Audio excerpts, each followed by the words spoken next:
2020年3月20日，云南省昆明市发生了一件骇人听闻的事情：云南玉溪最大水电项目宣告停止，起因竟是为了保护当地稀有的绿孔雀。早在2017年，云南绿孔雀案件就已开始审理。为什么这几百只绿孔雀就能让浩大的工程就此暂停？背后的原因究竟是什么？云南省一审判决结果出来后，云南嘎洒江1级水电站被宣告立即停止相关工程建设，不得砍伐植被，不得私自截流蓄水，如果再有违规行为，需要负法律责任。直到2020年，过了3年时间，云南绿孔雀案才算有了一个较为清晰的结果。这里是150，欢迎关注熊探长带你探索有灵万物。事情要追溯到2013年的11月，云南孔雀案的重要证人顾伯建。那时他还只是中科院的一名硕士研究生。那一年他本来是在西双版纳地区进行寄羽林植被研究，但由于平时对鸟有些爱好，所以每到一个地方就会考察一下当地的鸟类生存状况。适逢他在外考察，云南的一位老乡为他递来了一枚孔雀羽毛，他当时感到非常惊讶。孔雀在我国是1级保护动物，而且被列为极危物种。中国现存的绿孔雀记录在内的也不过235到280只。一想到新平县也有绿孔雀出没，他就压抑不住内心的激动之情。一旦新平县的绿孔雀能够得到证实，那么我国的绿孔雀现存数量也许就能继续增加，甚至可以达到500只。通过和当地村民聊天和交谈，顾伯建了解到新平县的老人在幼时上山时经常会看到绿孔雀出没，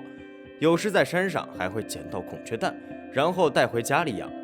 直到20世纪90年代后，绿孔雀的数量慢慢的开始减少。在和当地百姓交谈的同时，顾伯建还在当地进行了长达20多天的实地考察。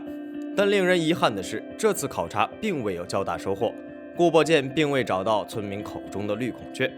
事情的转机发生在2017年，彼时他再次赶往新平，希望可以找到证明绿孔雀存在的证据。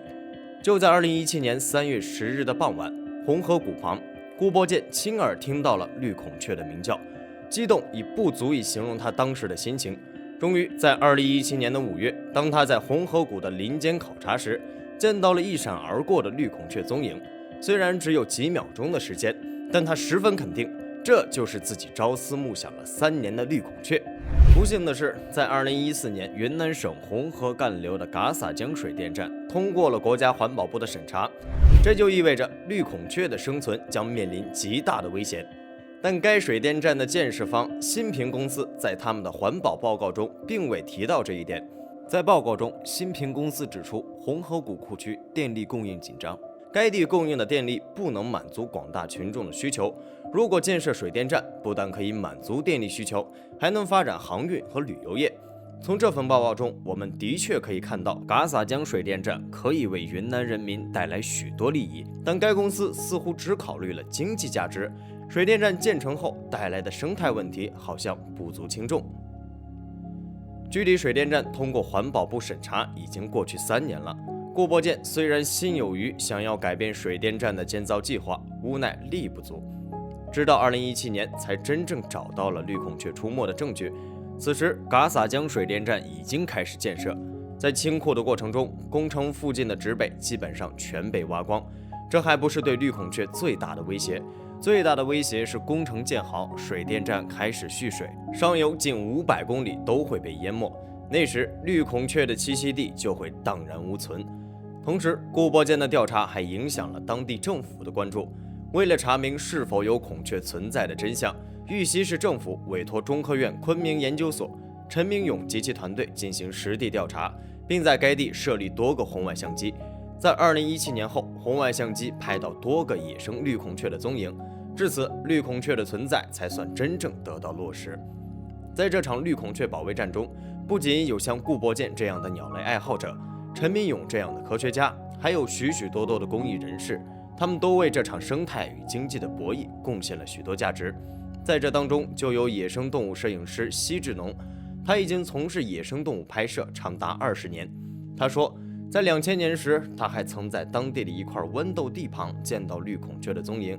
在听到新平县将会被改建成库区后，奚志农立马坐不住了。他在3月15日晚连夜赶往新平县。第二天，他们就拍摄到了2只尚未成年的雄性孔雀。2017年3月29日，奚志农所创建的公益机构野性中国与另2家机构自然之友和山水联合中心共同向原国家环保部和国家林业局发出紧急建议函，希望能停止建造嘎洒江水电站项目。新平公司不得不又做了一次环保报告，这次是关于绿孔雀的栖息地问题。新平公司的参股方昆明研究院参与了此次调研。新平公司的调研表示，规划中的建设用地并不会影响到绿孔雀的栖息，只是偶尔绿孔雀才会到此地觅食。在他们看来，工程的建设对绿孔雀不会造成太大影响。看到新平公司这种混淆视听的行为，3家公益机构更加着急。2017年7月，自然之友将新平公司和昆明研究院告上法庭。2017年8月，云南孔雀案立案，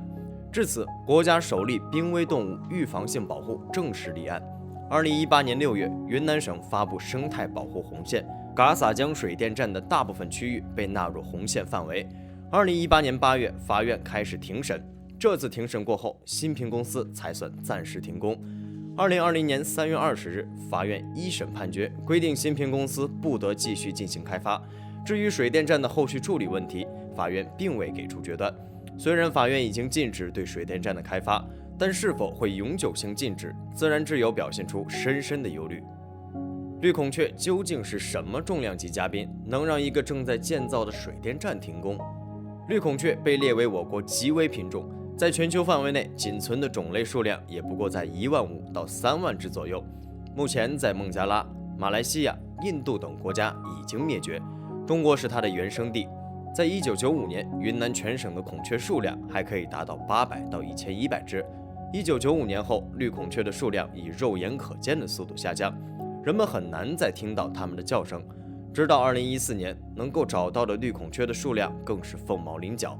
有专家表示，云南绿孔雀种类数量越来越少的状况，在绿孔雀案这件事上，修建水电站只是一个导火索。事实上，在修建水电站之前，绿孔雀的数量已经在不断下降，尤其是在1995年前后，数量对比更加鲜明。叫停水电站只能从表面上解决绿孔雀的栖息地问题，从根源上并不能解决绿孔雀处于极危地位的现状。如果想从根本上解决濒危物种的消失问题，不但要叫停水电站，还要禁止人们对绿孔雀的滥捕滥杀。